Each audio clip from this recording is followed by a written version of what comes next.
Hey guys, today I want to talk about one of the new heroics from patch 14. We are going to be looking at the Lord Executioner's Axe.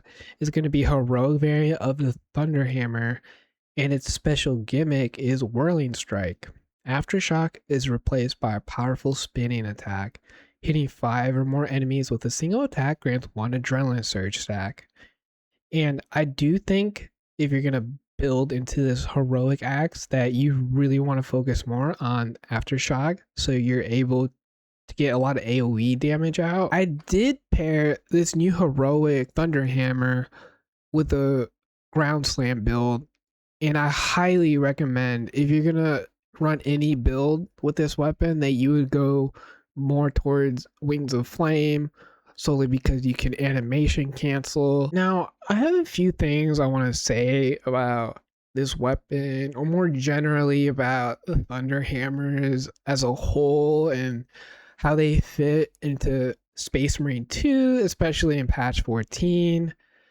It's slow. Like any variation of this weapon, it's very slow, and you really need to know what you're doing beforehand before picking this weapon up. You really need to get the mechanics down. You need to know enemy timings, you need to know boss timings.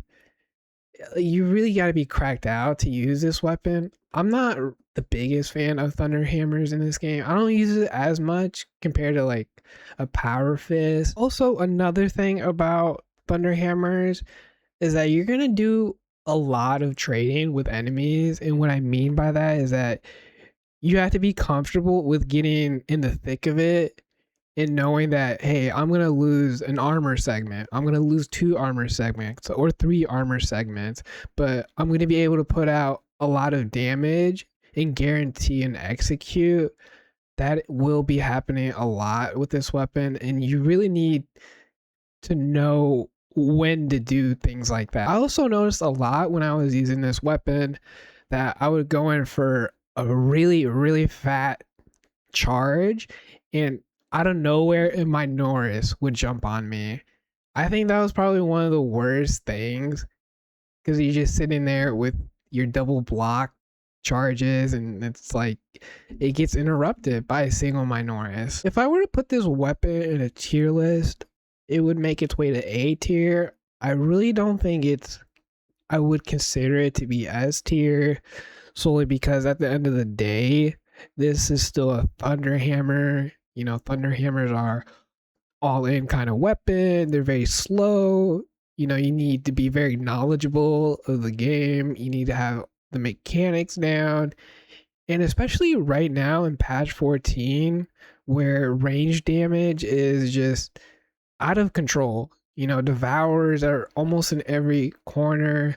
You know, the AI director will know that you're in the game, specifically an assault player. It will throw so much range damage at you. I would recommend highly running this with Wings of Flame. It's a little more safer because of that animation cancel. Overall, I do find this weapon to be very fun. You know, I had a few moments in the following gameplay that you'll see where, you know, I get that really fat charge, and it doesn't really happen that often as much as I would like. Also, another thing I want to throw out there, I'm sure a lot of my assault mains, or at least a lot of the Thunderhammer mains, could relate to this. But you know you're going for a really fat charge. You got your 2 stacks of block, and then out of nowhere, my Norris is gonna jump on you. One of the worst feelings. That did happen quite a bit in the gameplay that you'll see. And for our secondary, we are going to be running the new recently buffed heroic bolt pistol. Now, I remember when this weapon first came out, it was one of the first heroics that came out, and everybody was running this thing. It was very strong at the time, but when the heroic heavy bolt pistol came out, you know, I didn't see anyone use this gun anymore, and it has fallen off, especially for its damage and its gimmick. I did want to test to see if the 15% increased damage was going to make a big difference in this gun, to see if I was going to, you know, keep running this gun. It was okay.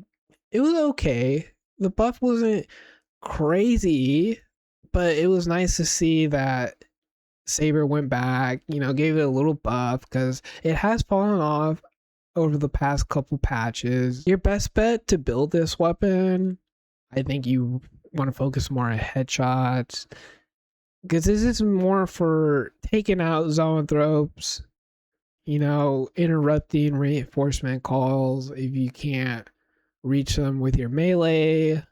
This is a good option. So my overall thoughts about this weapon, it's very fun. I wouldn't prioritize getting this one with your blue Doritos if you're really on a low budget. I think I'd rather go for the salamander sword. I still think that this is probably the second best heroic from patch 14. Hopefully we'll see some buffs with hot fixes in the works. I've also been seeing some pretty neat clips, people using the new heroic hammer on their bulwark. It seems like it pairs very, very well with the banner. Like, you're able to do a lot of trading and it seems pretty safe. I haven't tried it on my bulwark, but that looks like a pretty fun time. Now, those are going to be my overall thoughts on a new heroic thunder hammer, and I will stop talking now and you could look at the gameplay, decide for yourself if you are going to pick this weapon up.